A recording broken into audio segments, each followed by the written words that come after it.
Hey everybody, welcome back to the Punk Rock Player One channel. Today we got a good one. We are reviewing Bring Me the Horizon, Posthuman, NeX GEn, and these singles have actually been out for a while, and that is why the hype I feel for this album release has risen to how high it's risen, and we're gonna go and just dive right into it. So OST Dream Seeker is basically just the introduction of the album. It's not a song, it's the AI basically telling you, uh, welcome to NeX GEn. Please plug in, or whatever Matrix reference or whatever that was. But that is just the introduction to the album. It kind of sets the tone, kind of like a futuristic, apocalyptic world, whatever world that they're putting us in. But after that is Utopia.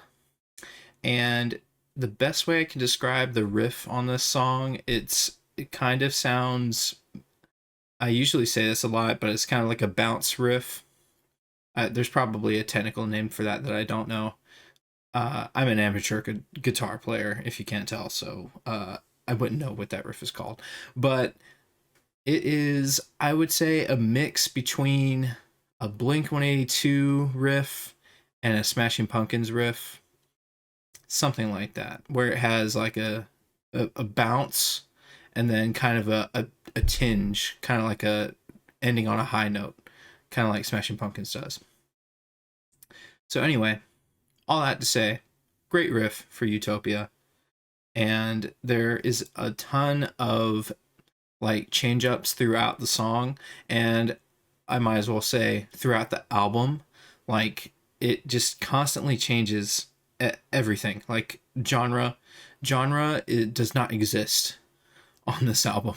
It's just, this album is just all genres. Like, there might be one genre, it's not. I can't think of it right now, but it changes into an acoustic section a couple times at the beginning.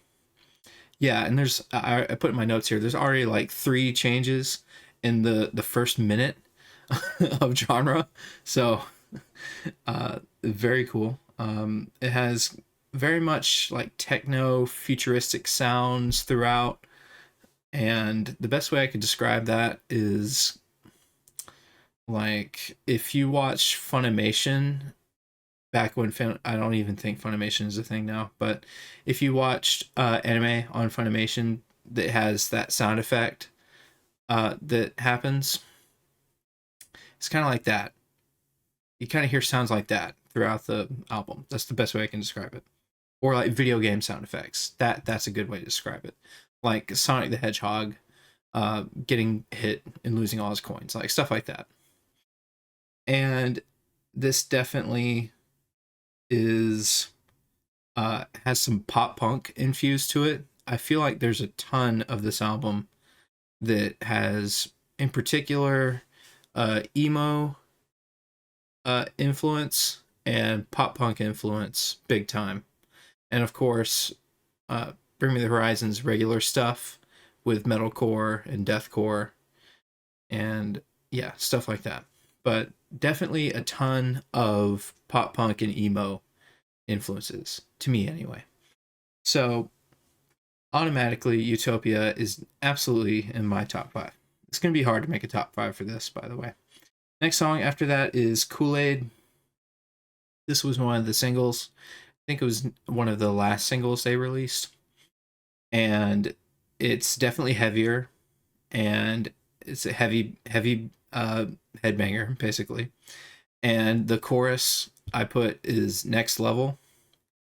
And it very much reminds me of Teardrops from Posthuman survival horror, and which is good, by the way. And there is an awesome solo in there. Gotta love the solos. It has, and it also has a completely different song at the end that plays just for 30 seconds. I think it's like the demo of the song with Ollie Sykes just singing the verse and just coming up with the end and saying, "Oh yeah, I think that's gonna be it," and the song ends. Uh, sometimes that's tacky when artists do that, but I think it works for this song because it doesn't sit in that moment for too long. It's a part of the song. Ollie says something, and then the song ends, so it's not distracting. And I actually didn't listen to Kool-Aid when it came out, so listening to it with the rest of the album, and it fits very well. Automatically, number 2 of the top 5 of my top 5 songs for this album. Next song is Top 10 Statues That Cried Blood. I have no idea what that means. And it has an anime theme intro vibe throughout the song. It's probably the most pleasant song in the album, like pleasant, like upbeat tone sounding song of the album. Like song of the summer kind of stuff. And it has cool video game sound effects in it. And it also has it does the video game sound effect right before a drop, so it works very well. So well done using the video game sound effect before a drop. And I also said this song is basically like pop punk infused with metal. Yeah, pop punk infused metal. That's a good way to put it. And there's pop elements at the end of the song. And I basically said for the song, it's just true genre bending. It's like they're a part of the Avatar. Earth, fire, wind, air, genre, or however that goes. And then the song after Top 10 Statues That Cried Blood is Limousine featuring Aurora. And this is a slower tempo song, but that does not at all like slow down the album. It's a heavy kind of grunge song, and it has a short feature, but I think it's used pretty well with Aurora, and the voices blend very well. She is on the song for the rest of the song, I believe, as backing vocals. So she and Ollie Sykes sound very good together. So that was good call for the feature. And there's a very good breakdown at the end, and it picks up for a very loud end. Like it's a mid-tempo grunge song, and then towards the end it picks up very fast into almost a deathcore metalcore beat, and then the song ends. After that is, let's see, after that is Dark Side. Sorry, I can barely read my screen. And this was one of the singles as well. I did listen to Dark Side, and it very much sounded like post-human survival horror, and the chorus was definitely on point. And this is straight up an emo song, in my opinion. It fits in the emo genre. And it's a straightforward song, but it is absolutely a total banger. So Dark Side is in my top 5 as well. And of course, me being the Blink-182 fan, I like Dark Side by Blink-182, so why would I not like Dark Side by Bring Me the Horizon? So it held up to the name. Next song after that is A Bullet With My Name On, featuring Under Oath. It's a collab song. And yeah, I guess that means it just featured the whole band, right? But their voices, the singer of Under Oath and Ollie Sykes, are very similar. So I might need to listen to the song again, but I was sometimes confused as to who was singing. But that's kind of good, because the Under Oath guy does sound slightly different, and his screams also sound very different from Ollie's screams. I will say that. And they paired very well together, also singing side by side, just like Aurora. So it's already 2 features. I feel like features are really hard to do sometimes, especially in the rock genre. Like it's either gonna flop or it's gonna fly. And I feel like with these features so far, they flew. It is good. Song after A Bullet With My Name is OST Spiritual. And this is just a trap beat, basically, with some guitars and some like singing / chanting. Would I listen to OST Spiritual again? No, not necessarily. But that doesn't mean it's not good. I think it's a very good interlude. Whereas OST Dreamseeker was an intro, OST Spiritual is an interlude. So it works perfectly well as a halfway point for the album. So well done. Next song after that is NA. This has a slower beginning with clean guitar tone, nice guitar tone, and has crowd vocals. And this song definitely talks about Ollie Sykes' public battle with addiction, and which is a hard topic to cover, and for many people, I'm sure. And this was definitely back into the grunge pop punk structure, and it also had video game sound effects throughout. So if you are a gamer, you will appreciate this album. It sounds like you're at home. Next song after that is Lost, and this is also one of the singles, and it's basically just pure pop punk bliss. It is unabashedly pop punk with a slight tinge of emo, like I guess, yeah, it's like perfect mixture of like pop punk and emo. More on the pop punk side though. And it had video game sound effects once again. And in my opinion, the song still holds up. It's been out for a while, but it's very good. And the whole song is good, not just the chorus. I say the chorus is definitely the highlight, but the whole song holds up. And it is, even though it's talking about some heavy topics and sometimes some overdone topics with like mental health and stuff like that, I feel like it's coming from a very genuine place with the lyrics. So I feel that the song gets a pass for that. Because normally, like with bands covering mental health, it's been so overdone, and sometimes I may need to be harsher actually on some albums I review. That it's just there's only so many times you can talk about mental health. Like you need to make it interesting, and I feel like this song does that. Um, and there's also a kind of an interesting lyric choice at the end where he says, "I think I'm going to break down," and then the song actually breaks down and there's a breakdown. I thought that was a smart, clever thing to do. The next song after Lost is Strangers, and I basically put in my notes that emo is back for this song, and it's just okay. So Lost is a pop punk song. Strangers, emo song, hands down. And this is also the other single that came out.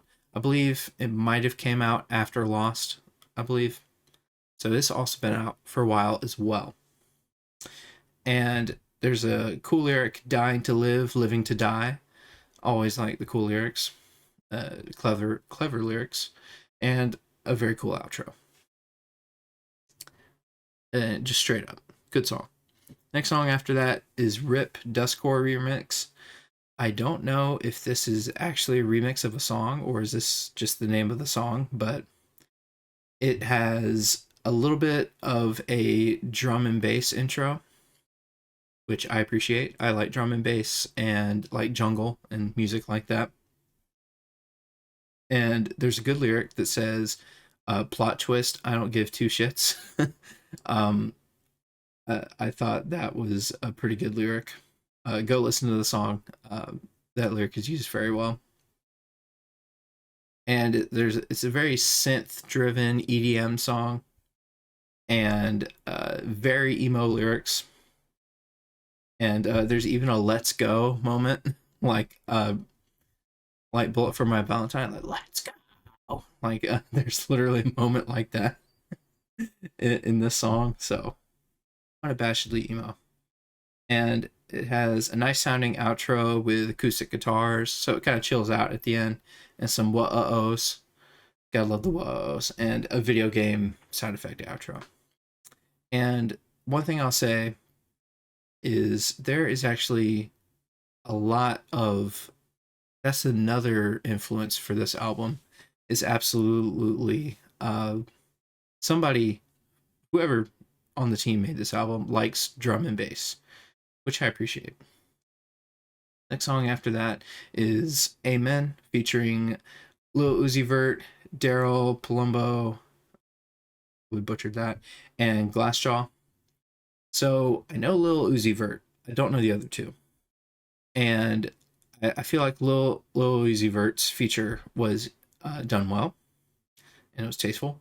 And I can't say I knew when Daryl Palumbo and Glassjaw did their thing. So I'm going to have to listen to that song again. But I will say it is a great song. And it's back to heavy. It has good features. And it definitely had a Parasite Eve sounding chorus with the way that Ollie sang this one. So Amen is almost essentially just the sequel to Parasite Eve, in my opinion. And the next song is OST. I don't know if I could say that word, but you can read it. And this song has the EDM beat that I was talking about, the drum and bass slash EDM beat. And yeah, it's a really good short drum and bass track. Has cool sounding vocals halfway through as well. And yeah, I put in the notes here, I love the appreciation for the drum and bass on this album. So several songs before this, I can't tell you which, but almost a ton of them have a little quick, tiny taste of drum and bass, and then the song either starts or ends. So hats off to the people that made this that like that. And the best way I can describe this OST word song is it sounds like if you guys have played the latest Sonic game, Sonic Frontiers, I believe. I haven't played it yet. I actually need to play it. But it has, I know the music. It has music like that. That's the best way I would describe the song. It sounds like it should be on that, which is great. The next song after that is Die For You. This song for sure has been out for a while. It's one of the singles. And it has great vocal melodies. And I like the lyric, "This isn't a car crash." Is talking, I think, is talking about love. This isn't a car crash. And then it has like a kind of a soft core breakdown, and dual vocals of singing and screaming go very hard. So like throughout the song, and this is probably for most of the songs, but I could really hear it on this one. You can hear the clean vocals of Ollie singing, and then under that you can hear Ollie screaming, and you can really hear that at the end of the song. I almost kind of wish they bumped up the screaming Ollie so you could hear him better in the mix. Might have to listen to it again to see how it sounds, but anyway, he was screaming his butt off on this song. So, great song. And then the last song, Dig It, is a long kind of outro. It has a futuristic sounding beginning and acoustic beginning. It also has a lo-fi kind of section and an R&B section. And then it switches back to EDM and rock halfway through. And it has an intense breakdown section as well. So it's just basically touching all of the areas that it went through previously throughout the album. It's a nice summary. And it is actually silent for the rest of the song. It's like silent for like 2 minutes. And it has, at the very end, it has the robot saying like an error code, like basically like, I believe at the beginning of the album, it's like, oh, do you select this audio file? And then it opens the audio file and the album begins. And then at the end of the song, or at the end of the album, it's like error, the file is corrupted, or that's the end of the file. So that's a cool way of kind of bringing us into whatever world this is. So to look through the track list, okay. So I would say that Utopia for sure in my top 5. And Kool-Aid, definitely number 2. Top 10 statues that cried blood, number 3. And this is where it gets difficult. I'm gonna say bullet for my a bullet with my name on, featuring Under Oath, gets the number 4 spot. And I'm probably gonna get more than a top 5 for this because this album was crazy good. Let's see. Lost is definitely gonna be number 5. And let's see. I'm gonna give number 6 to Strangers. And I'm gonna give a top 7 place to I'm gonna give the top 7 place to Dark Side. So that was kind of out of order, but that's what I think about it. The album, and you probably can guess my review based off of that. It is going to get a solid, easiest I've ever given, 10 out of 10. Let me know in the comments what you guys thought about this latest release from Bring Me the Horizon, and speculate in the comments if you want, if they're releasing something new after this, or if they have a ton of stuff pre-recorded and they're going to release like a heavy album next or something like that. But I love this album, and I'll see you guys later. Have a good one.